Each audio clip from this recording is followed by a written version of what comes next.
There's something new from Dyson, and we've got your first look here at EFTM. Well, from the outside, I'll tell you a couple of things straight up. They've gone for a more eco packaging, so less print, less, I guess, ink on the packaging, because this bare bones cardboard is the trend in all of consumer tech. You see it with TVs now. We don't need to waste branding on packaging. It's a box. If you're buying it, it's good. So I like that. That's a good thing. There's no dead giveaways on the front here by looking at it to see what's new and what's different, although there's something different here I want to tell you about. And on the other side, it's a kind of breakdown view, and they do this because it's what's inside that matters. So let's have a look at the brand new Gen5Detect, and you'll notice out with the Vs. So over the years, we've had the V6, the V7, the V8, the V10, the V12, the V15, and the V15 outsize, the V15 Detect. They've run out of Vs. So we're going Gen 5, and the Gen 5 stands for Generation 5 motor. It's the 5th generation motor. It's a tiny little thing that produces huge power that gives the Dyson all of its credentials. Let's have a look. So this is it, and you know, it looks very similar. This bright blue turquoise, I don't know what color that is. This bright blue end is the dead giveaway that you've got yourself a Gen 5 Detect. The front end looks very similar to last year's with laser. We'll get to that in a second. And you still, of course, get other attachments. So in this one, we've got this kind of carpet floor attachment, which has the hair removal on. That sounds stupid, but this is actually really important. So basically on the inside, this thing, anyone that knows when you've got, you know, hair around on the bathroom floors, the carpet, wherever, that you end up with lots of hair stuck in here. So this has technology, but it's really just design inside that clips that off and actually discards it and lets it actually get sucked up. So you have a lot less hair caught in this thing because it has these hair removal lines. It's a bit of genius just inside here. So right at the back there, there's these kind of tongue grooves. And the tongue and groove here. So this is the tongue and those are the grooves. So those grooves up the back there essentially claw off the hair and allow them to be sucked up into the actual vacuum, which is where you want them. So that's your carpet floor head. It also works on hard floors as well because it's got the attachment, but it's really all about this guy. So from top to bottom, there's actually something along every way. I don't know which end to start at. Let's start down here. So I'll bring out last year's. So this is, what do they call this? The V15 Detect, okay? So this is last year's. And you'll remember this, and this is dirty because, you know, it's been used at home. That light there, see that light? It was very cool. So it would shine a light on the floor that you were vacuuming and allow you to see the debris. So you'd see particles, and if you could still see particles, then you still had vacuuming to do. Now they look very similar. Twist them around here. They look extremely similar in every form. Obviously one's clean and one's dirty, but there's a big difference. It's about 50% brighter on the new version. So what they've done is they've taken the laser. I'm going to put that away now, the old one. So get rid of the old one. So the laser on this guy is 50% brighter. I actually think you can see that there. I think you can see that that's 50% brighter. Let's actually try and compare the two. Oh, it's not going to be as easy as you'd think.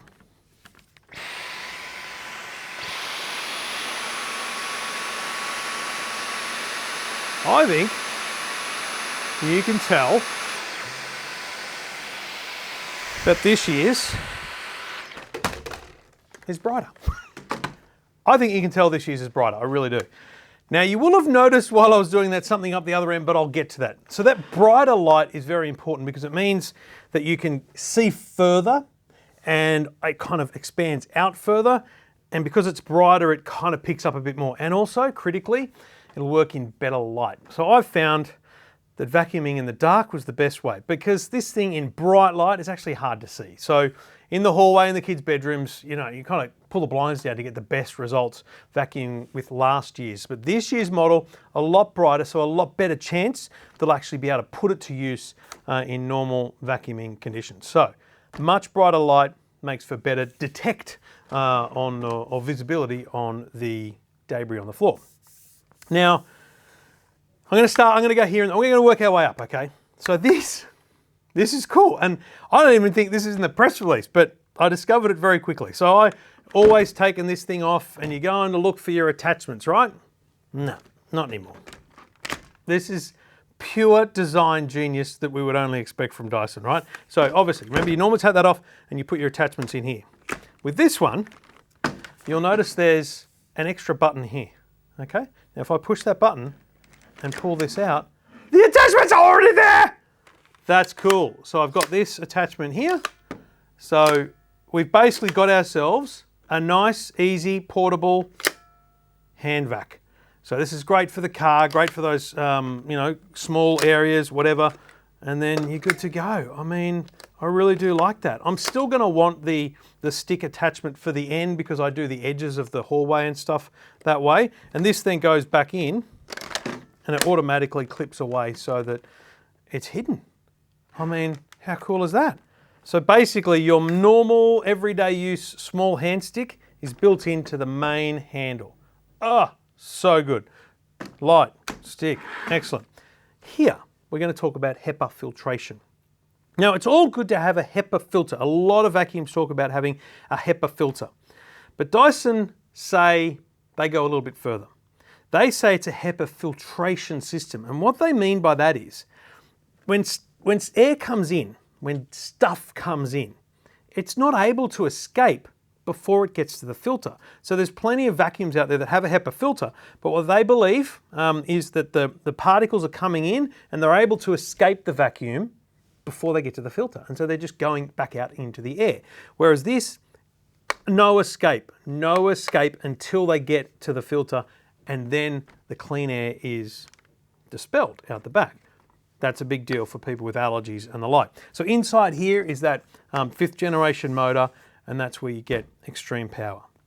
Now, I do notice that the plastics are a bit different look. I don't know whether they've gone for a higher level of recycled plastics in it, but generally it's all pretty much the same.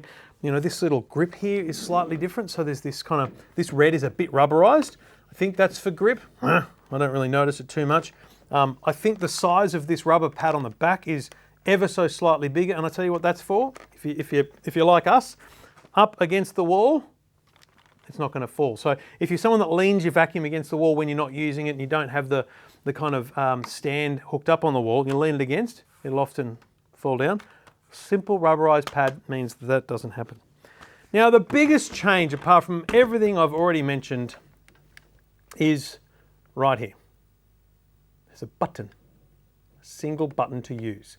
So let's have a little bit closer look at that and this screen. So what they've done is they've gotten rid of the trigger. Now this is hugely controversial because the trigger has been an essential part of the Dyson since day dot. I'll show you the old one again. This is what you expect. Squeeze, vacuum, squeeze, vacuum, squeeze, vacuum. And part of the idea there was that you'd be out vacuuming, and when you're moving from one spot to another, you take your finger off, and this is all about battery preservation. You'd have essentially better battery life because you're not just wasting it by always being on. But there's plenty on the market that are a button on, button off, and so they stay on until you button it off. So I think battery technology has gotten to a point where it's really not that big of a deal if you are using it constantly, because here's the big deal, there's no more max switch. Remember a few years ago they had a max switch on. Remember a few years ago they had that max switch. So people would always have their vacuums on max. You don't need it on max. You only need it on max when you've got a major spill or something in the carpet. General, normal mode will do all your vacuuming. The difference here now and last year is you've got this detect, so it actually detects how many particles are coming in and goes, wow, this is dirty, I'm gonna ramp up a bit. So that's how it automatically increases its speed. So you really just need to leave it on auto mode. So that's where I think this becomes interesting and I think controversial. That's the on button, okay? So it's on right now and I don't have any trigger controls. It's actually really comfortable to use. It's great. It's a bit quieter, by the way. So no trigger controls, but I need to come back here to turn it off. And that's not in my reach. So when I want to turn it off, I not only have to either use the other hand, but I need to let go, put it down. So I think from a design perspective, I can already see next year's model having a button somewhere here. Plenty of other vacuums I've used have a button that you go on and it just stays on, or it's on the thumb. So like a thumbstick button or something, have it on both sides, I don't know, but that's not in reach. So it's kind of a weird ergonomics, and I find myself leaving it on way more than I would normally. But you know, you saw there when it's on, okay? You're looking at 44 battery minutes, plenty of time. And that's in standard mode. Obviously that will decrease as it hypes up and sees more debris. Now, I'm going to leave that on for a minute and explain what you're seeing here. So last year, it was kind of a disincentive. It would be, the bars would go up, but now the bars go down. So if there's debris on the floor, it'll show in a big way, and then the bars will reduce as you have cleaned the area. So it's kind of an incentive to get it to this point. This is clean, so you want it to be like this. This is how it should look. And if there's debris on the carpet, it'll slowly come down. And hopefully I can show you a bit of that. And you know, in the end, the button trigger, the simple things, I think they make a big difference to the device.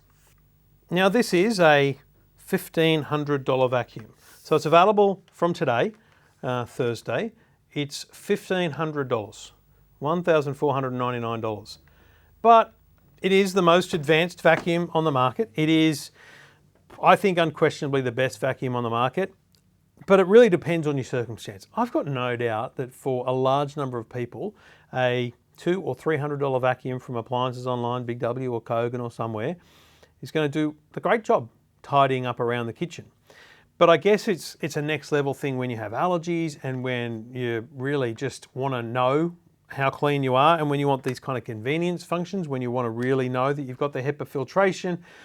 I don't know, it's a lot of little things that you get, and they are a great device. They have a long life. We've got vacuums. I've got a V10 here. There's still V7s on sale. And one of the things that you need to consider when you get one of these is the ongoing kind of care. They now have Dyson kind of pop-up stores around some of the parts of Sydney. I think there's one in Melbourne too. And they're all about actually teaching you how to self-care for this thing, because you really do need to clean this out. You need to clean the filter. You need to change the filter. Learning to clean the head. These are all, you know, life admin things you've got to do with your vacuum cleaner. Don't expect it to just look after itself. So I think it's great. I'm a big fan of the improved laser. That to me is the standout feature. It's going to take me a while to get used to this, but I think I will. And I do love the incentive around the graphs from the sensor inside, actually helping me out with that information. So that's the Gen5Detect Absolute. This one, obviously, there's different. They always have different models that come with different heads and different things in the box. But this is the Absolute with the purple. And I don't know if maybe it's only the Absolute that has this attachment for the mid part removal. But I love it. I know that's really dumb, but the engineering behind this impresses me so greatly, because you know, you've got this doesn't move until you squeeze these buttons, right? But if you've got that out and you put it in here, it automatically squeezes the buttons so that it collapses in. So cool. Very smart stuff. The Dyson Gen5Detect Absolute, $1,499. Easily a premium product, but I think, in our experience, well worth it for the value that you get from the quality of the cleaner. All the details in my review at EFTM.com.